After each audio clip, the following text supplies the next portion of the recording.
August 2026 Mid-Career Lab monthly Q&A call. Welcome, everybody.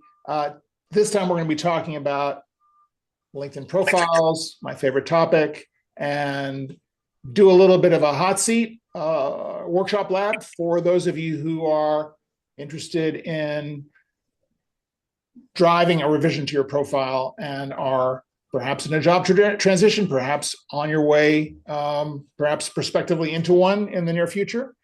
And let's kind of go around the room a little bit first and just, if I may, ask everyone what's going on, why are you here today? Tell me about your concerns about your work, your profile, the path forward, where you think this fits in for you. Don't all jump in at once. I'm happy to start. Thank you. I'm Lucy. I have been on LinkedIn for I don't know how many years, but I haven't actually paid a lot of attention to my profile. I use it like to look at other people, and I think it probably would be useful for me to think about what people see when they look at my profile. I am in a job transition right now. I moved to New York recently, and I moved back to New York, and I'm looking for a job in a similar career than I have had in the past. And I know that anytime I apply for a job, I notice that someone from that educational institution or nonprofit goes on to LinkedIn to look, and that always makes me a little nervous. So Right.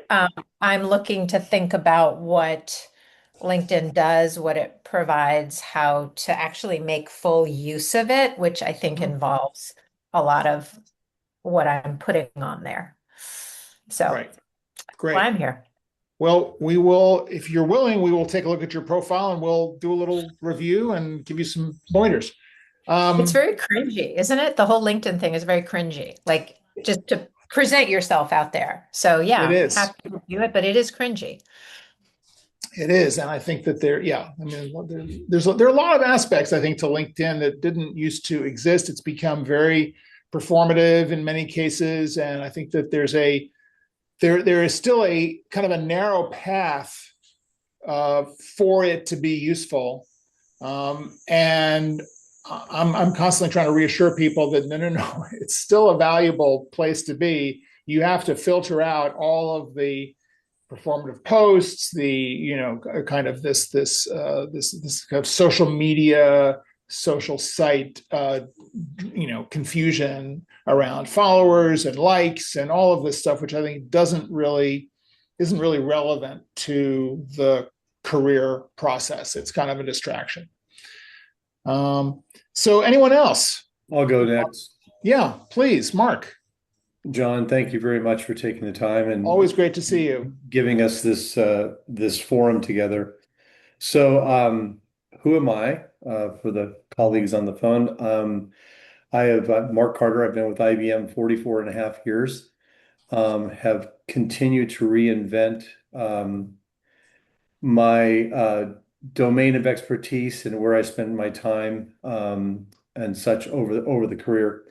Um, why am I here today?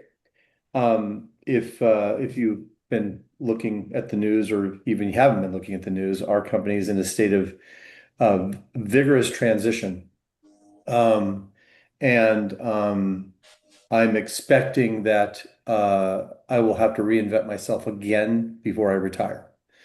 So I'm about 30% of the way through defining what that is. John, I'm about 60% of the way through advanced sales coaching certification. And actually, on the side, I've found a client that I'm going to be working with.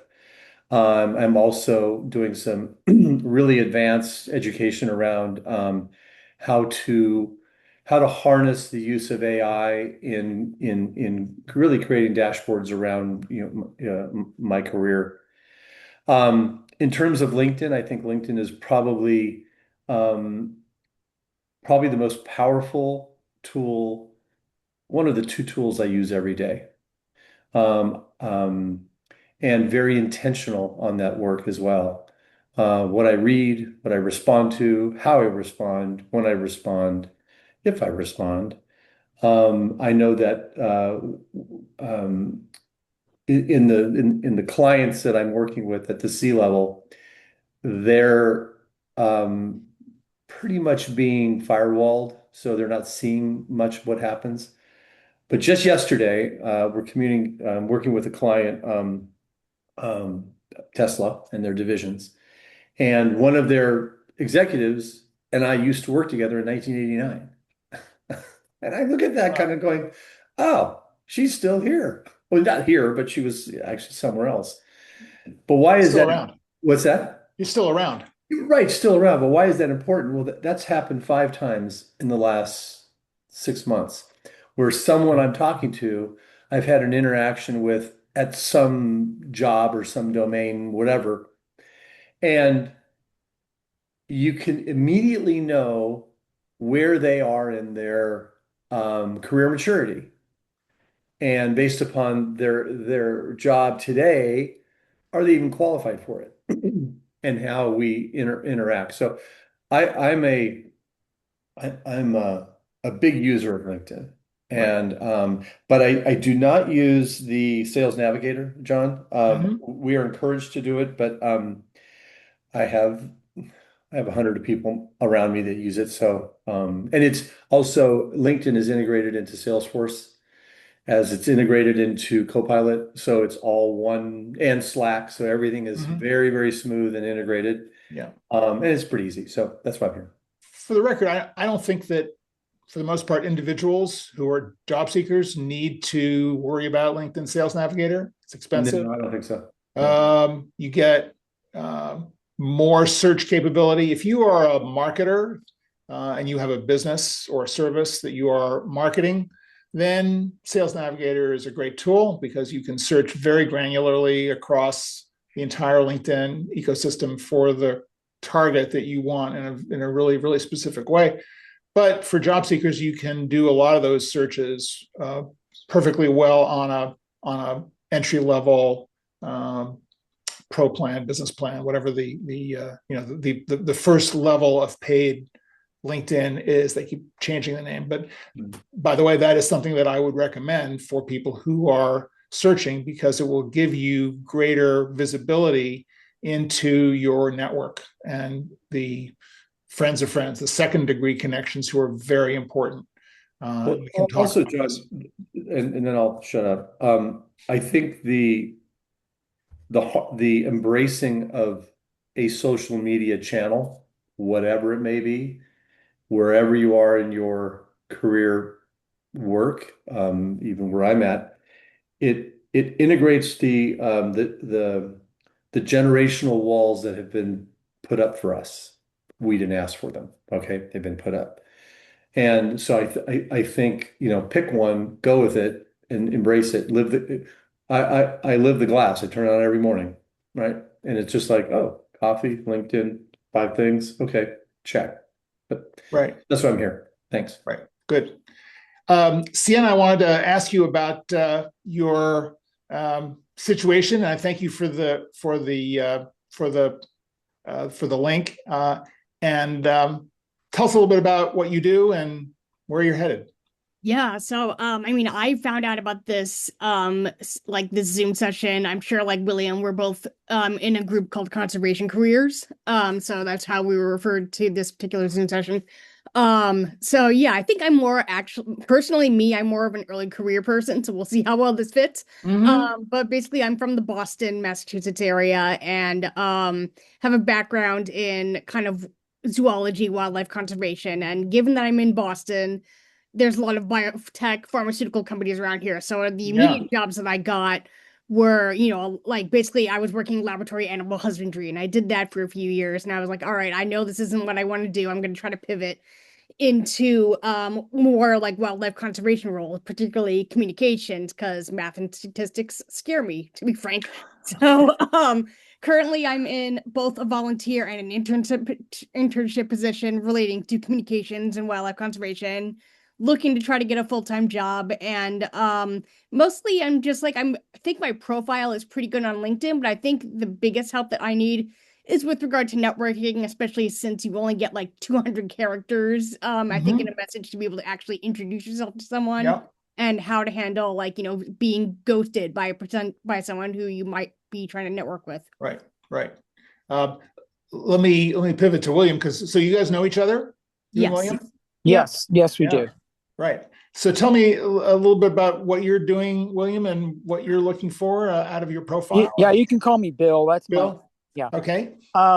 Anyway, yeah, I have been in conservation careers since COVID, really. And I didn't have a degree in zoology or biology or anything like that, although I was good at it in high school. I did other things. I studied political science and international development, but I lived in Washington, D.C. for many years, and I did a lot of different jobs to just live there. And I did some volunteering on and off, trying to break into conservation because I just felt that what was happening to the global environment was just horrible. And I wanted to do something about it. And so I've done a number of things, but a lot of them have been volunteer things. I did a lot of volunteer work for the Jane Goodall Institute in back around the early 20 teens. And then since that time, last 3 years, I pivoted a little bit, and I saw a volunteer job. See, I work to support myself and for a woman and take care of her house and her garden. But I saw a job doing helping to research parrots, endangered parrots in Costa Rica. And I said, something, when I was living in DC in the city, I live out in the boondocks now, but when I was living in the city, I was a volunteer at the zoo, and I worked in the birdhouse for a while. So I'm going to go ahead and put that on there and make an argument that I'd be good for this, even though I don't have and I got it, and I went down there in 2020, the end of 2022. Then I went back in 2023 for for like 3 months. And then I went back again in 2024 with slightly different groups. That one was like worked with very endangered parrot species, but it was more working like in a zoo kind of thing. Right. And the other was the same place, the same organization, but a different location down in the southern part of the country, in the really dense rainforest. And it was more of an internship. Right. Right. And then this last year I went back again to where I'd gone before. And the first time I did some more of the same thing, and only this time I got some credit for it, a certificate. So I have some. So I guess I have some credit hours. Right. Right. So this is where I am now. So I'm just like, I could just keep going back, but we're talking about I can only do that like for maybe a part of the year, like a couple months, and the rest of the year I'm not doing stuff that I want to do. Right. And so if I can just jump in, so my sense of this is that you're trying to figure out how to leverage all of the preparation work, experience, certifications you have into something that is more full-time, more sustainable, and how to represent yourself effectively to be able to land that. Yeah, you nailed it. That's it. Got it. Great. All right. So before we kind of jump into individual profiles, I wanted to just reach out here to Sonya, who is a longtime participant in these calls, and Mutaki. I'm not sure your name is familiar. Have you been on this before? Hi, John. Thank you so much. And apologies, I can't be on camera. No worries. This session. Yes, I've been on before, but not for a few months. And very thankful to you for providing this wonderful forum and everybody here as well. Cool. I'm also, job seeking. I'm currently employed, but part-time, so underemployed. And I'm also an artist, musician, writer. So that's my passion. That's my work that I work to fund and do, and would love to make my living from that work. But I've worked, professionally as marketing manager, executive assistant, administrative, and I'm working remotely. And I need to find something either, a new position full-time or another part-time position that would augment and support, what I'm doing. And I really value right now, I pretty much work my own hours and I really value that. I don't know if I can go back to being in something, really scheduled that I've got to kind of clock in or be, um, so I'd really, really like to keep that flexibility that works really well for me. Got it. So I do for sure need to brush up my LinkedIn profile. And I'm also preparing for a cross-country move back to California. So when Lucy shared that she moved, I'm getting ready for that and really excited about it. Great. So a lot going on. Thank you for that. That's great. Mitaki, what's going on with you?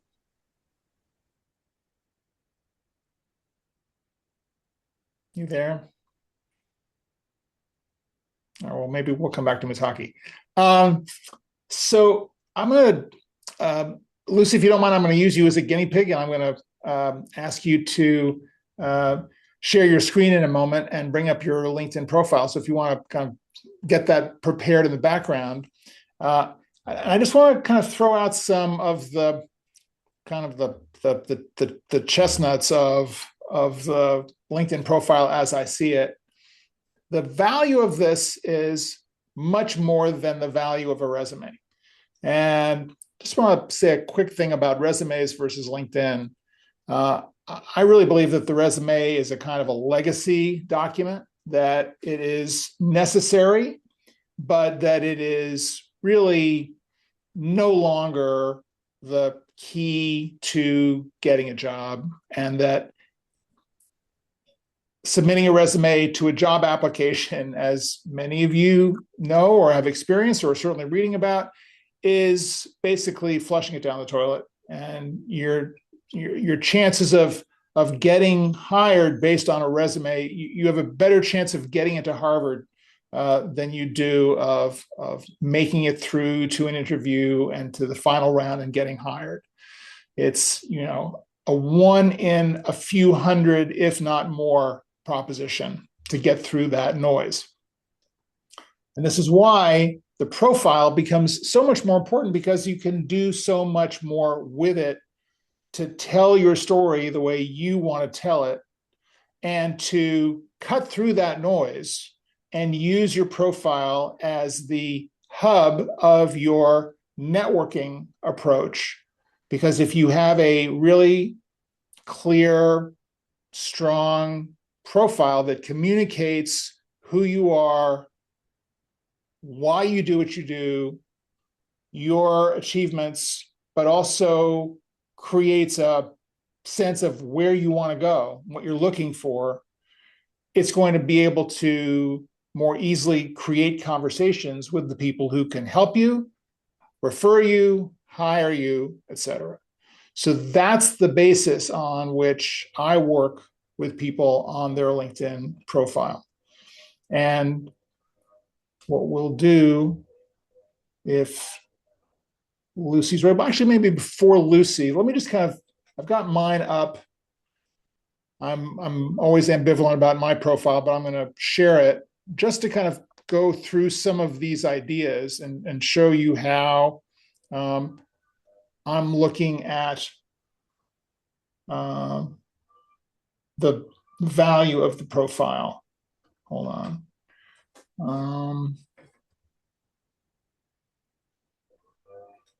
Now, why can't I do the tab?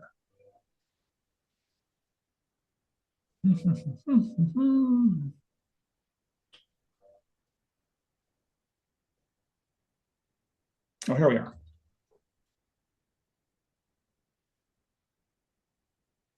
Great. Okay, so there is the John Tarnoff profile. So I mean, I'm selling coaching services here, so there's a little bit more of a direct sell than I think other people might need. I think the banner is important. It can be just a nice image. It doesn't have to be a message. It doesn't have to be any kind of self-promotion, but I think it should be filled in. You should choose something that you like, that at least either denotes your aspiration, your place for you conservation-minded people. Obviously, a wonderful nature scene would be certainly emblematic of what you represent. And then let's look at the headline. The headline is 220 characters. And there are two real elements here to the headline, which I think are important. One of them is the roles that you work at, the things that you accomplish, the value that you deliver. But there is also increasingly an opportunity to use the headline to actually state what it is that you do, who you do it for, a little bit about the methodology that you use to do it, and the results that you deliver. The key distinction for job search today is to go from being someone who does stuff to someone who delivers stuff. And that key distinction really cuts through the noise around what employers are looking for. They're looking for specific solutions to what they perceive are specific problems. Each job description is addressing, or should be addressing, a very particular need. If the job description is vague and unfocused and contradictory even, be careful, because they don't know what they want, and you will likely be wasting your time with them because they're kind of throwing spaghetti at the ceiling to see what sticks. If you have a really clear headline, which is what your identity is, what you do, in mine, I'm thinking about changing it back. And by the way, changing your LinkedIn profile around a lot is a good idea. You want to use this not as something that's set in stone, but you want to use it as something that you are prototyping constantly and getting feedback on from your close advisors and trusted network, so that people can tell you, you're leaving something out. It's unclear what you do. I'm inspired by it, or I'm kind of depressed by it, or whatever it is. You want to do this in concert with the people around you whom you trust. So for me, this is what I'm landing on today. As a career strategy partner, I'm trying that out as opposed to career coach. I think there's a lot of career coaches out there. I think I do more than that. So I'm trying to kind of distinguish that. Mid-career professionals is my jam, right? That's my target. And then here I'm talking to my target, my potential client, you guys, reposition your value, stand out, land new roles, work with peers, reclaim your authority, build credibility. So those are intended as motivational, aspirational evocations, if you will, for the people that I'm trying to look at. Again, the other formula here is I could say I help mid-career professionals land better jobs using a proven framework so that they can have more meaningful careers, make more money, whatever. So that's another way of putting it. For you guys, I would start thinking about this and start, noodling and doodling possible constructions of this. One process which I advocate a lot is using Post-its, where you're putting little nuggets, like refrigerator magnets. Remember refrigerator magnets? Use little nuggets and kind of put them up on the wall and kind of move them around. So you kind of build a syntax around your value, and then see if it fits into the 220. But start with that process so you can start to brainstorm your way to it. And then I want to talk about the about section, which is really critical. It's very central to my philosophy about this. And that is kind of going back to what I said a moment ago. The value of LinkedIn is to share who you are, why you do what you do, and where you want to take it. So it's not a bio. It's not a prose version of your resume. It's not this listing of skills. And I see this all the time, these very densely packed about sections, which basically try to get everything that you ever did into the page there, into the 2,600 characters, including this laundry list of skills, which is mind-numbing, and it puts people off. It puts off recruiters and hiring managers, because remember, they want something specific. The conflict that people bring to me all the time is, I mean, I need to share everything that I can do because one of those things might work for a particular job. It sounds like the right approach, right? Cover all your bases, but it is the wrong approach because you come across as a generalist, a jack of all trades, a master of none, and you will be ignored and dismissed very quickly if you have one of those long list-based, I do all of these different skills for all these different people. I can pivot here, I can pivot there. No, you need to decide what it is that you do and want to do. So, Bill was talking about parrots and about birds.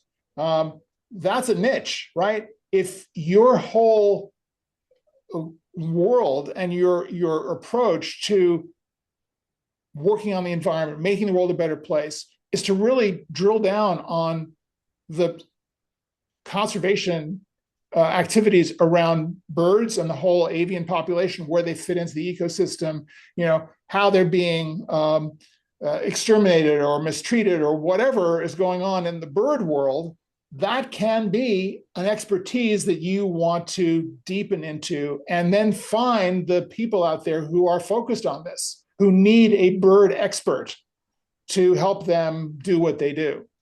Right. So that's based on what people are talking about today on the call, that's an idea that pops into my head as an opportunity for you. So again, the who is very important. And I always encourage people to start off with some kind of story that cuts to the chase around what drives you, right? So for me, this is my most recent arc, starting with kid with a fertile imagination, movies and TV, film school. And then in a sentence, I basically talk about the first half of my career. And then in the second paragraph here, I go another level deeper, which is underneath all of that stuff on the surface, here's what was going on. And here's what I now understand about all the work that I did then and leading up to closer to the present, is this fascination with people. And the realization, and I kind of got this realization maybe 20 years ago or so when I was working at DreamWorks Animation. They hired me in a job that they hadn't posted this job. We kind of came up with this job because they realized that they needed someone who kind of understood this talent development process. I didn't think of myself as that kind of person, but I had used those skills and developed those skills in every job I had had. So I tell that, I would kind of relate that story here, and then bring it up to today and weave this arc that gets me to the present. Then I tell a couple of incisive stories from the work. And then I start talking about the future, about how this now works in my work, but how it can extend to the work that my clients do, and how we need to think about this world going forward. So this is my conversation starter, right? The workplace is becoming increasingly volatile and uncertain, et cetera. I teach professionals. So this is like, okay, if you're on the same page with me, now we have the basis of a conversation. So I would encourage you, as you're thinking about your about section, to kind of look at your resume and think about your life, maybe do some journaling around this, make some lists around what were the key moments that really define your best work. And do those key moments, key experiences, achievements, perhaps, do those kind of represent the kind of work that you want to do? Are they going to build confidence in you? Do you feel confident about talking about those experiences? This actually helps you prep for your interviews in a strange way if you start doing this work, because at the end of the day, a job interview is trying to measure the kind of person you are. The big question that they're asking is not, do you have all of the skills and do you check all the boxes? It's, do we want to work with this person every day?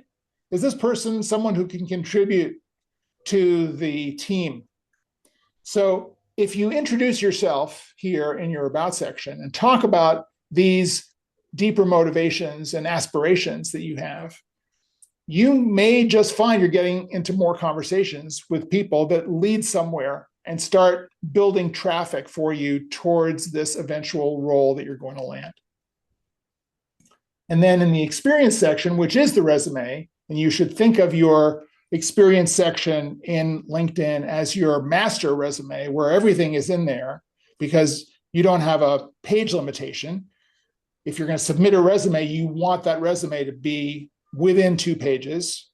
And that can be a challenge, but you have the reference here on LinkedIn for them to go to once they go through the resume, if they're going to do more than just quickly skim it, which is likely all they're going to do to make sure everything kind of lines up.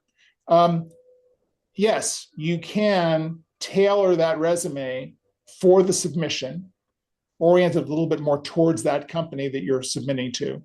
But you want the single source of truth, the main record, to be your LinkedIn profile. And then I'm doing something here, which is a trick that I teach people to do about how to bullet short-term experiences into one heading. A lot of people have these resumes where they've been in this job 1 year, they did a job for 6 months, they did another job for a year and a half, whatever, and it looks cluttered. And people are concerned that they come across as job hoppers.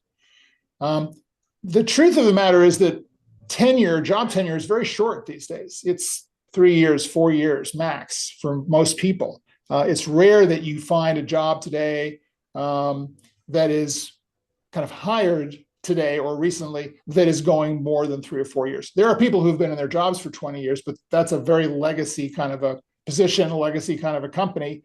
When they get out onto the street, they're going to find it's a very different place. So I have if you're interested in learning more about this, I have a video that I can share with you, and just DM me about that, and I'll send you the video to teach you how to actually create this bulleted section on your LinkedIn so that you can take those short jobs and create a consulting practice or a freelance practice around this, where you have one major bullet at the top, and then you nest these other positions under that. That creates a sense of portfolio around your work so that it's not just scattered jobs. These are all intentional, or come across as more intentional steps to building a greater expertise, or conversely, to delivering your expertise in different situations for different clients. So I'm just going to stop now and see if there are any questions before we dive in to individuals. I will leave this up. Mark? So 3 questions. The first is your picture. Your picture is a straight photo, not a profile. This picture? Yes. Yeah, that's just a regular photograph. And what is the science behind a picture that is straight on versus a profile? Oh, I think you want the reason I chose this is actually me against a real red brick wall, which was kind of a fun thing, and it stands out obviously, Right. right? So you want a full on, well lit, smiling photo of yourself. Okay. No, no question about Okay. that. It's a must have. Thank you. Next question. Yes. The um, the world I live in, um, AI has become a default in a lot of things. Yep. And now we are we have tools that can go into anything and say, this is 68% AI driven. Mm-hmm. And I'm all about writing and then using AI to make the writing better. Mm-hmm. But that's just personal. What is your view of how employers look at how their agents, their automated agents, pull out what's real and what's not? Oh, I mean, I think that's highly individualized. And of course, as in everything computer, it is garbage in, garbage out, and it's full of bias. So that's masquerading as knowledge. So my view about AI, and I'm a big fan of using it, and I'm using it a tremendous amount. I use it as a thought partner on the one hand, and then yes, there's great time-saving agentic uses for AI. If you're asking about whether, how do employers ingest LinkedIn profiles and evaluate them, I would say that they do it with the same lack of care, uh, discretion, thoughtfulness that they look at profiles and resumes without AI. Whether it's Okay. putting you through an applicant tracking system, this is about making less work for people by scaling up the process.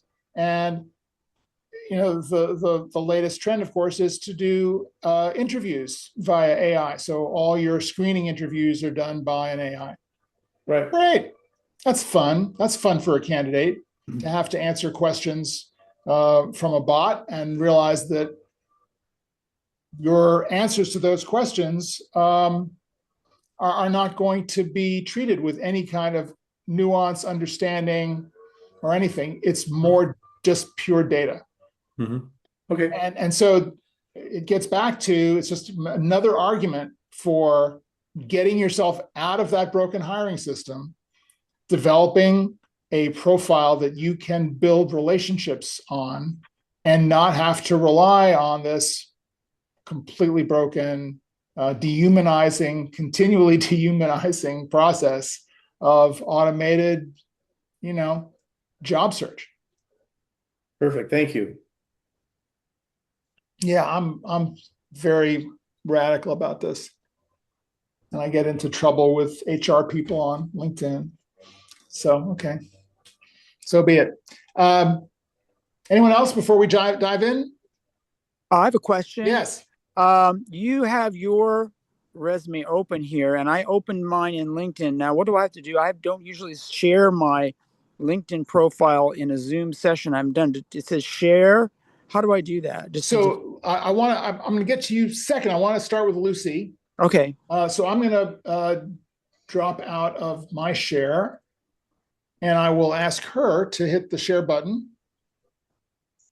Yes, I'm happy to. And as a heads up, everything you said about what not to do in the about section is pretty much what I have there. So I'm going to change it. Great. Well, no shame in this. This is you're just doing what everyone tells you is the right way to do No, it. it's super useful and it makes a lot of sense. And it also reminds me about how important it is to redo stuff because when I created this, I actually wasn't as specific Mhm. as I am now about what I'm looking for. Right. Right. Great. So I have a lot more, Cool. I have a lot more specificity. Right. Um, So number one, I would say so find a good background for your banner, right? yes, definitely. Also there's like all this extra stuff. Like, do you just keep clicking on these things? They keep showing up. They keep Yeah, they're they'll go kind of away. annoying. Right. And like, what about all this stuff? Well, that's analytics for 25 profile views. People are looking at your profile. You're not posting, so no one's looking at your posts. And 11 search appearances. So people have searched for you. So keep it. Okay. So Right. that just Well, seems, okay. Yeah. Let's start with the headline. Okay. Okay. Wait, what's the headline? This thing here? That's academic advisor, mentor, success coach, and ACADA member. Yeah.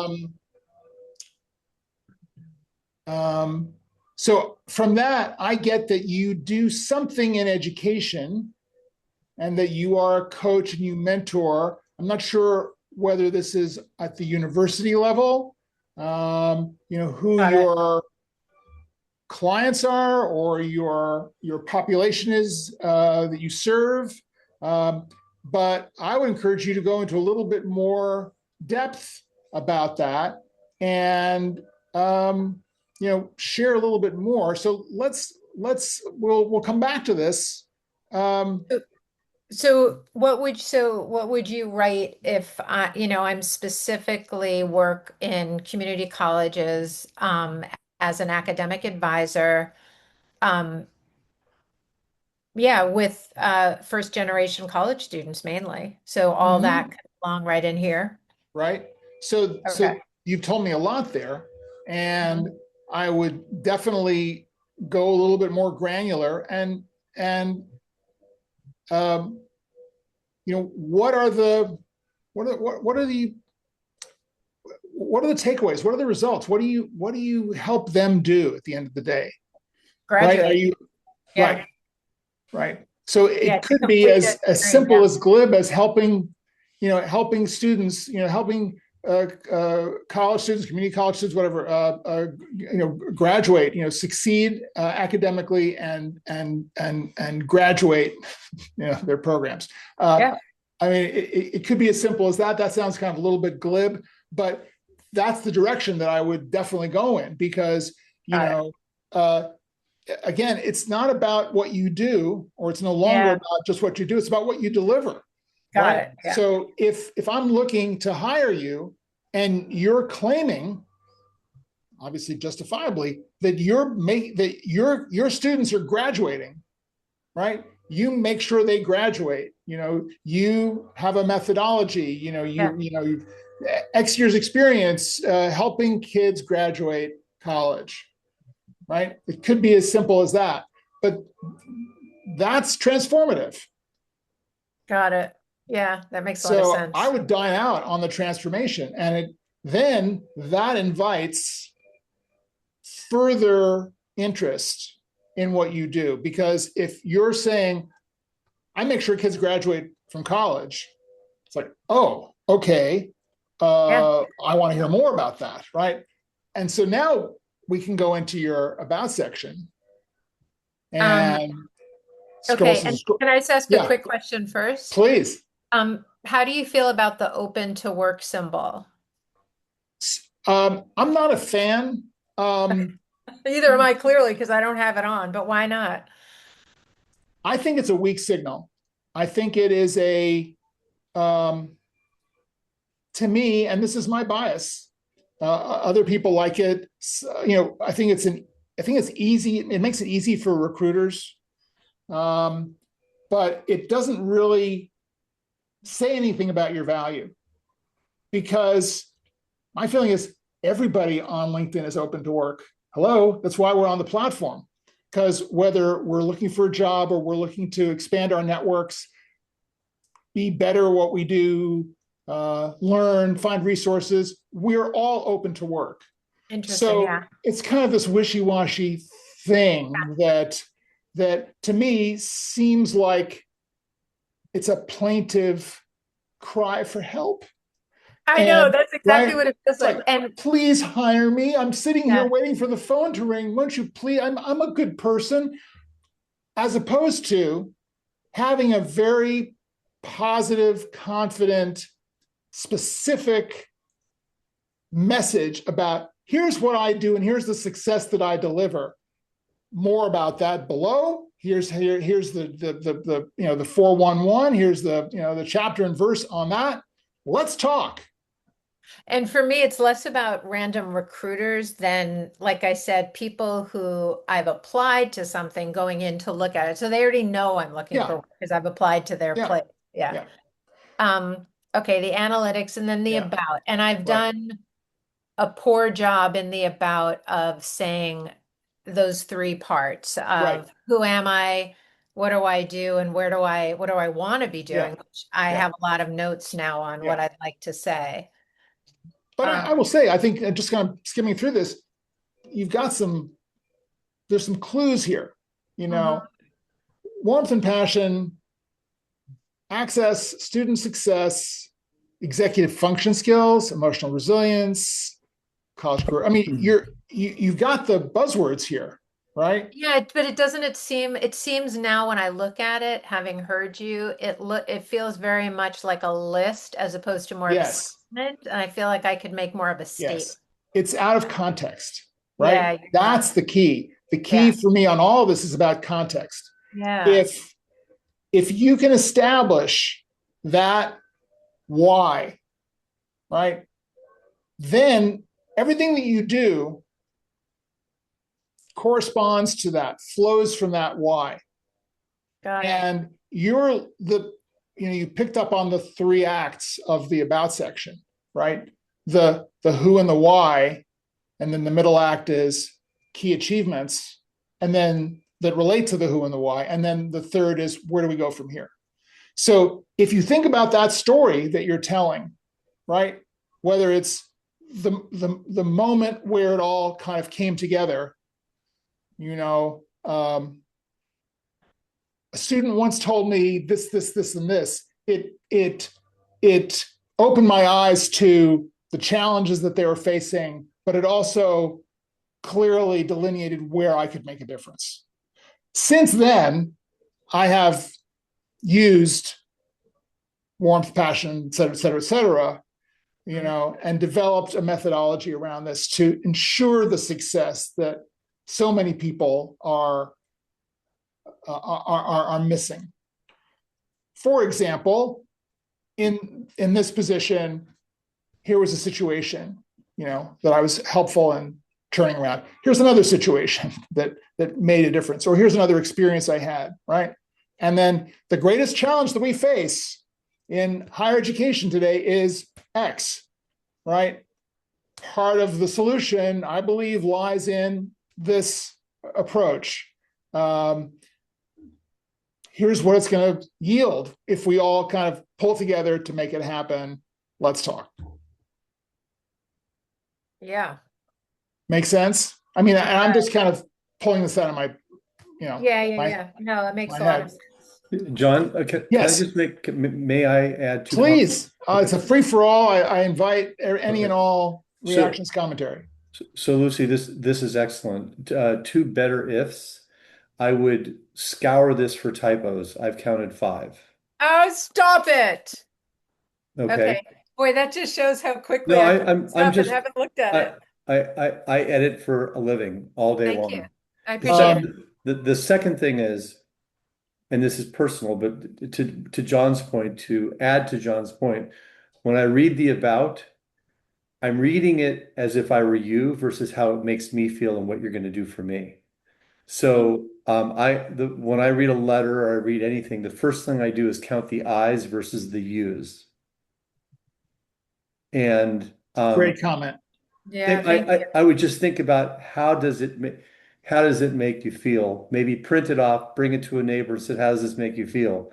Well, if they say I want to move, well, that's not good, right? But you know what I mean? Yeah. I'm all about humanizing today. no matter who you are, no matter what age you are, no matter what culture you are, but it's about humanizing this. And it's got to be one size fits all because you can't change it every, probably shouldn't want to change it every day. So anyway, just two very brief comments. Thank you. I love that comment. I appreciate you bringing that up, Mark, because it really is the I versus you stuff is really important. And I would definitely, all of us, look to scrub that I focus, make it the you focus. Think of yourself really think of this from a service perspective, that what you do in your work is provide a service for people. And your number one goal is to be useful and describe the way in which you're useful. So make it about them. Always make it about them. Bill. Yeah, what she's talking about, what you were talking about with her, it very much reminds me of the whole idea of storytelling and Yes. how storytelling is really important for persuasion, for fundraising, for All of it. For like making a point instead of like people rattling off a bunch of statistics that people are like suddenly sleeping when they hear it. Yeah. And just to go deeper on that, the point that you're making is good. Statistics are great, but they belong in the experience section. The about section is to kind of create the aura around you and to define your mission. So I also talk about the about section as a mission statement. All of the specifics, the stats, who did you report to? What were the achievements here? What was the challenge? That goes into the experience section, as it should on your resume. So that would be the big distinction between the about and the experience / resume. Anything else, Lucy? Should we just kind of quickly look at your experience section, and then if everyone's okay going a little bit late, I'd love to see Bill's profile, and we can talk a little bit about that. Yeah. So John, I've got to jump at the top of the Yes, hour, so no worries, Mark. It's great to have you on the call. I appreciate it. Thank you very much for your Thank you, leadership. Mark. I appreciate it. Bye-bye. So I thought the experience section was kind of a list of jobs, and you're Right. saying it's not? It's your resume. It's your resume, but in right. there, okay, sorry, go ahead. Right. So if you would, for example, at the top, your first entry is, academic transfer advisor coach. What are you doing? Right. What are your roles, responsibilities? Think of it as a resume. You want a bullet underneath that header, all the stuff that you're doing, the transformations that you are achieving. The role, responsibility, maybe there's budget, there is the number of people that you're working with, the number of graduates per year, load it up with all of those facts, and the goals that you have achieved in that position, because again, in the resume and experience section, you're still telling a story. You're telling it kind of in reverse order, but you're telling a story. You are now using skills and experiences that you didn't have 10 years ago. So look at how you can structure that across all of the prior work. So for your current work, you could say, so I'm seeing here, you've got a lot more detail there. So I didn't fill in my current work. I just ended it. Yeah. But I just want to throw this point in here, that you have an opportunity here to and not to make too much of a big deal out of this, but building on the work that I did in the previous job, or I did this, right? So you can kind of join all these things together, so that it gives people an idea of what the thematic consistency is from your earlier jobs to your current job. Okay. Is there, for someone who's old like me, does it matter how far back? Great question. I believe that you want to put everything in there. Okay. However, for the earlier jobs, because the most relevant jobs are the most recent jobs for obvious reasons. And I agree with the argument that your earlier work is not as relevant to today specifically. However, your experience is valuable.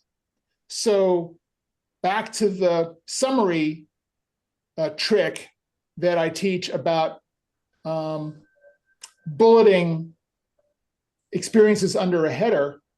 I recommend that people go back, the last 15 or so years in detail, and then for earlier positions, create a header that says early positions, and then list those early positions in very brief, without very much detail underneath that.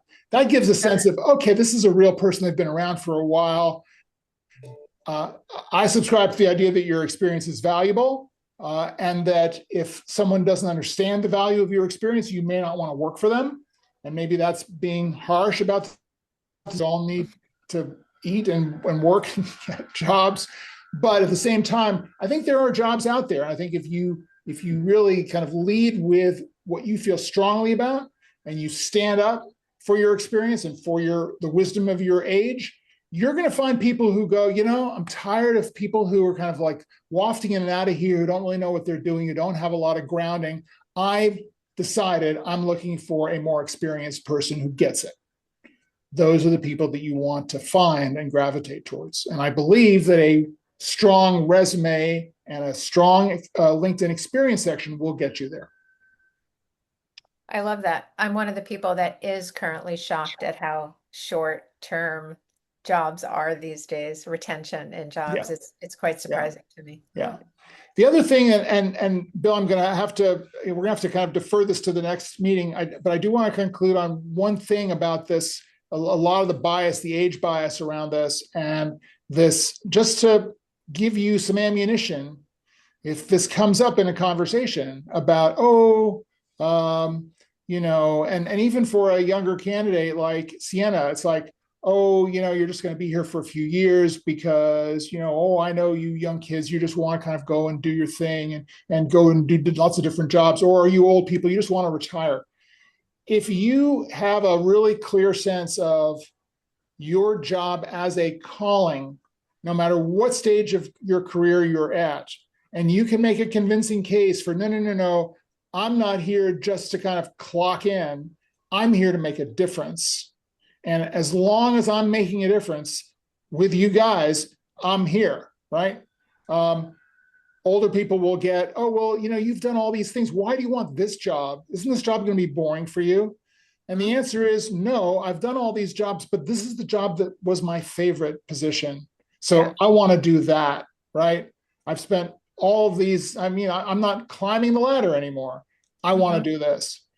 Similarly for a younger person, to be able to define that specific thing that really floats your boat, right? And you live and breathe that. That's what people want. They want that focus. They want that passion. They want that commitment, dedication. So use your profile to communicate that and kind of get out of this feeling of, I got to kind of be, all things to all people. You don't. You want to be the solution that one person has been scouring the world to find, and you happen to be the jewel that they have unearthed after all this time. So I will leave it at that. I thank you all for attending. I'm sorry we didn't get more stuff in. Maybe I'll do this again in September, and we can rally around again and talk more about profile. Well, you gave us enough information that we can go to work on our profile and see what happens. That's great. I'm glad for that. All right, guys. Well, thank you very much. Have a great rest of the month. Enjoy the rest of your summer. Happy Labor Day, and maybe I'll see you guys in September. Okay, bye. Thank you. Thank Really you appreciate so this. much. Thanks so much. Thank you. Bye. Bye.